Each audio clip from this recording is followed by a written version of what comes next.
Hey, what's going on, everyone? Welcome back to First Reaction TV. My name is J Mart. So I was watching a video clip today of Cori Bush in the Petroleum Reserve Committee hearing, and she brought up, of course, white supremacy in the fossil fuels industry. That apparently fossil fuels are killing minorities just left and right, apparently, according to Cori Bush. So she kind of started to remind me of someone a little bit, and it was someone that just recently lost an election. That person would be Lori Lightfoot. So with Cori's rhetoric, her tone, her relating everything to race, the division in the hearing, I figured, you know what? I made a montage of Lori Lightfoot's accomplishments. So I figured I'd go back, look at some of Cori Bush's tape, and if there was enough content there, I figured I'd do a montage for Cori Bush. Well, there was enough content there. So we're gonna roll the Cori Bush montage, and then at the end we're gonna play the subcommittee hearing where there's just white nationalists running around all over the place. So enjoy the video. Please hit that subscribe button, like, comment, and we'll see you at the end. I cannot sit idly by and allow white supremacy and hatred, let me say that again, an intentionally anti-racist society. We cannot build an equitable anti-racist education system if a seated House Education and Labor Committee member incites violence through the perpetuation of racist lies. We cannot build an equitable anti-racist society if a member of Congress endorses white supremacy. We need to strip them of their committee assignments. Called out to Green to put on a mask. She says Green and her staff responded by, quote, berating me, with one staffer yelling, "Stop inciting violence," with Black Lives Matter.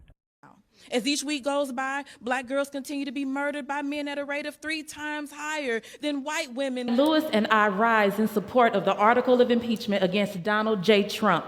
If we fail to remove a white supremacist president who incited a white supremacist insurrection, the first step in that process is to root out white supremacy, starting with impeaching the white supremacist in chief. Republicans are waging a blatantly Islamophobic and racist attack. I've said it before, I will say it again. The white supremacy happening is unbelievable. This is just a bunch of racist gaslighting. We all know it. Yes, St. Louis, and I thank you, Madam Chair, for convening this important hearing. And let me say to the witnesses, thank you for your testimony. Thank you for staying. And sorry you have to listen to the white supremacy raise its ugly head. The rise of hate and violence that against Madam the Chair, LGBTQIA community follows a surge of anti-LGBTQ plus legislation driven by Republican state lawmakers, including in my home state of Missouri. The Human Rights Campaign has found that Republican state legislators have introduced and supported over 340 anti-queer and or trans bills in the latest legislative session, and 25 extreme discriminatory bills have already been signed into law across this country. According to Promo, Missouri, in 2020, the Missouri State House introduced 23 pieces of anti-LGBT plus legislation. They've repeatedly, it's absolutely disgusting, filed library book bans, bans on doctor-recommended care, student organization bans, and sports bans. Ms. Robinson, could you tell us more about the draconian measures state Republicans have advanced that target the health, the safety, and the rights of our LGBT plus community? Madam Speaker, St. Louis and I rise to reflect on how our office experienced the white supremacist attack on our nation's capital on January the 6th. Everybody's experiences are different, and everybody's experiences must be validated. Everybody's experiences. I remember sitting up in the gallery, listening to floor speeches, knowing that there was supposed to be a protest happening outside, seeing people outside, and thinking that this was just part of the day until something happened. And I just felt the need to stand up and walk out. I walked out and I walked over I went to the steps. I went down a flight and I went to the steps and I went to look to see what's happening outside. And I saw the tip top of flags. And then I saw more of the flags and I could read words. And then after I could read words, I could see people. And then I realized that people were approaching. So I hopped on the nearest elevator and left and made it back to my office safely. And when we came back into our office, we walked in and we started to see on our televisions people breaching doors. And I remember thinking, is this actually what's happening? The more I watched, and people were calling this a protest, let me say this, that was not a protest. I've been to hundreds of protests in my life. I've co-organized, led and organized protests, not only in Ferguson, Missouri. In the Ferguson Police Department, rocks and other things are being thrown at the police station. I can hear glass shattering. A moment ago, people were throwing fireworks and other explosive. I don't know what they were, but one exploded right next to me. We have now gone back behind the Ferguson Fire Department. I see a few officers up there. A lot of debris, a lot of objects are being thrown at the Ferguson Police Department and Municipal Court building. This is definitely taking a turn for the worst. You can see glass shattering in the parking lot. Alongside the amazing Ferguson front line that most people don't even acknowledge. They don't even know their names. They don't even know who died. They don't even acknowledge the amazing people that put their lives and livelihoods on the line for our safety, believing that Black Lives Matter, because they actually do. And we need to pray for our city and pray for these officers. That's what we need to do. But I can't describe my emotions, sir. I just know that I don't understand what's going on. Innocent officers being shot at. I can't explain that to you, but somebody thinks, obviously, the person that did it thought that somehow is constructive. And all it is destructive, theft, and property damage is all it is. And we shouldn't have to say it. It should just be true.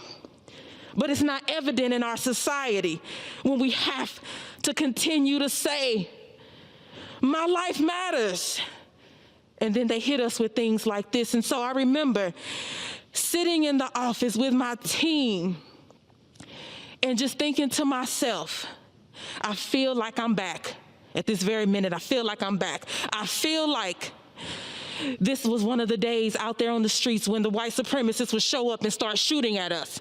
This is one of the days when the police would ambush us from behind trees and from behind buildings, and all of a sudden now we're on the ground being brutalized. Again, protests in St. Louis turned violent with fires being set to businesses and 4 officers getting hit by gunfire.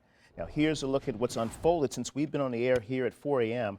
Our crew saw multiple businesses getting looted, including a Foot Locker at Cass and Spring in North St. Louis. Also, just a block away, firefighters were working to put out a fire at the Family Dollar. This is near Grand and MLK. Dozens of looters were seen across this 2-block stretch in North St. Louis overnight. Madam Speaker, St. Louis and I rise with a message for our Republican colleagues. Overnight, News 4 came across a live stream that captured some of the gunfire in downtown St. Louis.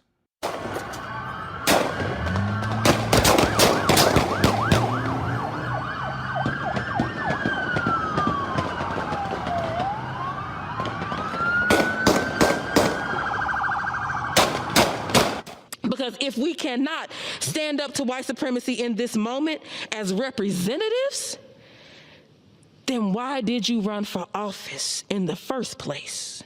Members are too scared to stand up and act to reject the white supremacist attack that happened right before our eyes. How can we trust that you will address the suffering that white supremacy causes on a day-to-day basis in the shadows if you can't even address the white supremacy that happens right in front of you in your house?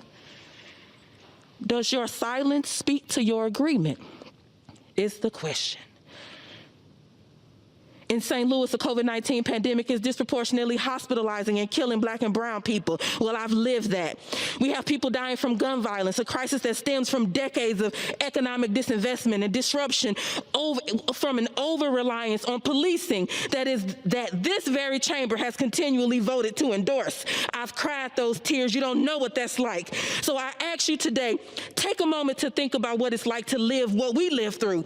If you cannot do what's right in the face of blatant, heinous, vile, white supremacist attack like the one we just saw, how will you do right by the Black and brown people you represent who just want to know that our children will have safety, that our children will have life, and that they will have shelter, because you represent us too. Why was it not a priority for Twitter to learn lessons from January 6th?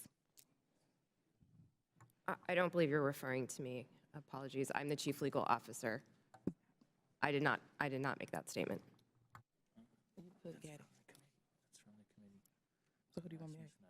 Okay, Ms. Navaroli. Thing about defund the police is we have to tell the entire narrative. People hear defund the police, but you know what they'll say? Say reallocate, say divest, say move, but it's still the same thing. We can't get caught up on the words. People spend more time focusing on the word defund than they spend on caring and addressing the problem of police violence in this country. Moratorium. You faced some criticism in recent weeks over your push to defund the police.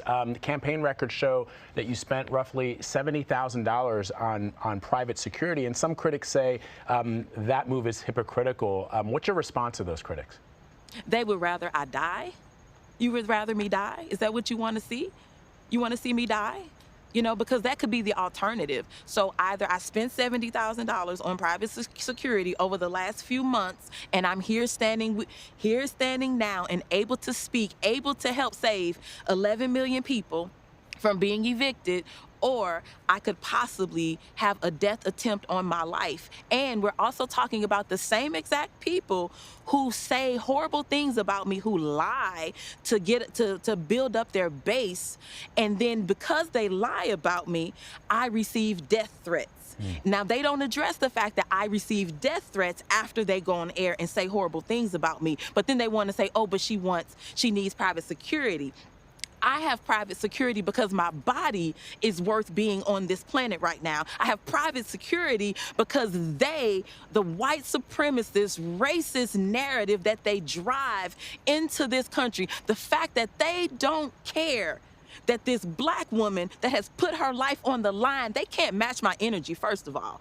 This Black woman who puts her life on the line, they don't care that I could be taken out of here. They actually probably are okay with that. But this is the thing.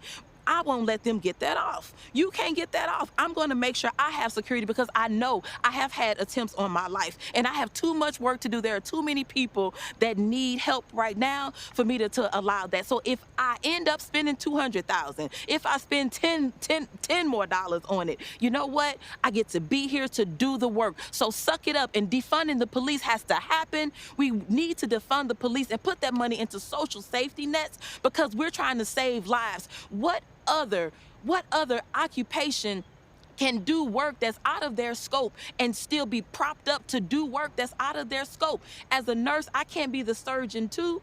You don't want me being your surgeon and I'm the nurse. At what point do we pay police to be social workers? No, we don't. How do they get to be social workers? So what I'm saying is, you do your job. Let the people who have gone to school with a particular skill set do theirs. Neither defunding the police and being able to have security because those same folks are causing it. It's two totally different things. And this is my last point on this. If I have actual police officers who have threatened my life, tell me about that. Tell me that I don't need security. And let me just say this last thing. My security is not against communal violence. My security is not to keep me safe from the people of St. Louis. My security is to keep me safe from those racist attempts made against my life. Now, if you want to do something about that, stand up and do something about that. I didn't see any of those people that have come against me with this negativity, with these lies, with these smears, stand up when they saw the N-word, when they saw me post stuff about me being hung, the threats on my life, hanging me and burning me, frying me and my family like bacon. They didn't say anything about that. And that was just a piece of what I receive all the time. But you know what? I take that and I walk with my head up and my shoulders back because I know I'm doing the work for the people. I'm on the right side of history. And if they want, they can come and meet me to my face. You come and stand on these steps and fight for the people this way. You show up and fight for the people the way that I have. You put your body on the line the way that I put my body on the line. And until you can do that, I suggest you take several seats. Congresswoman, have you had police officers threaten you? Absolutely. I mean, I've been in this fight for 7 years. I'm a Ferguson activist.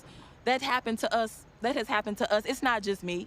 Ferguson Frontline, that has happened to us multiple. I mean, it's more times than we can count. But even now, as a member of Congress, you've had police officers threaten your life. I mean, and they're still people. And you know what the thing is? They can threaten my life, and I'm still working for them. I'm still going to work for them. I'm still going to make sure their families are taken care of because I'm no respect. Bush began spending significant money on hiring security guards in August 2020. Between then and now, her campaign spending records show $627,088 in security-related expenses. If House Republicans actually cared about preventing an energy and economic crisis from happening, they would commit to investing in renewable energy. Let's be clear, the Strategic Petroleum Reserve was precisely created to be tapped in emergencies involving severe shortages of oil. Of course, I believe that the best way to avoid similar challenges in the future is to end our reliance on oil. People were struggling to get to doctor's appointments or to keep their heat on, and the Republican Party would have loved to do nothing. While the drawdown of the SPR was necessary to bolster supplies in an emergency, future events can be best ameliorated or prevented by reducing our demand for and our reliance on fossil fuels.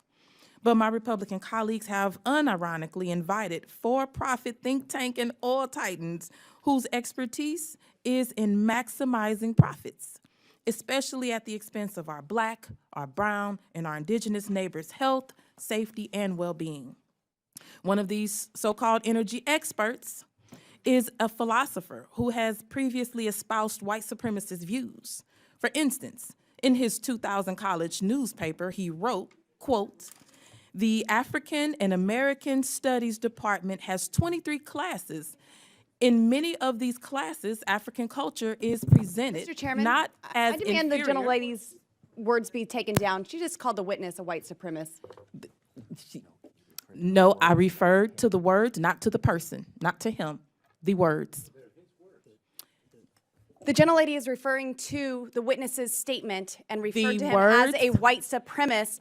I would like a parliamentary did inquiry not. into The having chair- the no, excuse woman's me. I did words not. taken down. The chair recognizes Congresswoman Boebert. Thank you, Mr. Chairman. I would like a parliamentary inquiry into taking down the gentlelady's words, the ranking member's words, for insinuating that our witness made white supremacist statements using his words. All right, well, I hope you guys enjoyed the montage.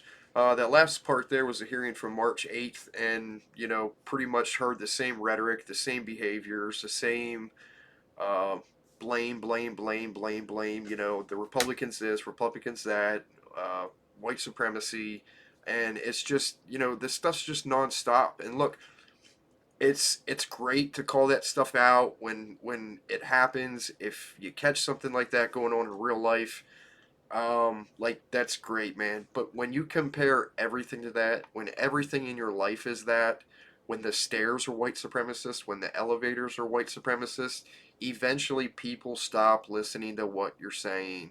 Like, you can't have the same speech every time you talk, because it just gets old, man. Like, it's just the same old, you know, the boy who cried wolf type of story. But, you know, I don't think you know, we need people like that in government, and in all honesty, it's the last type of person you need. That's why she, you know, reminded me of the whole Lori Lightfoot situation where, you know, it was great. She had an accomplishment. She was the first this, the first that to be in office, and all that was good and great and grand. But once you got there, you had to do something. You had to bring the people together. You had to make your city safer. You had to do something other than cause, you know, divisiveness and cause more problems, and not be the center of every single problem or issue. And you know, the same behaviors are pretty much going on here. But let me know what you guys think.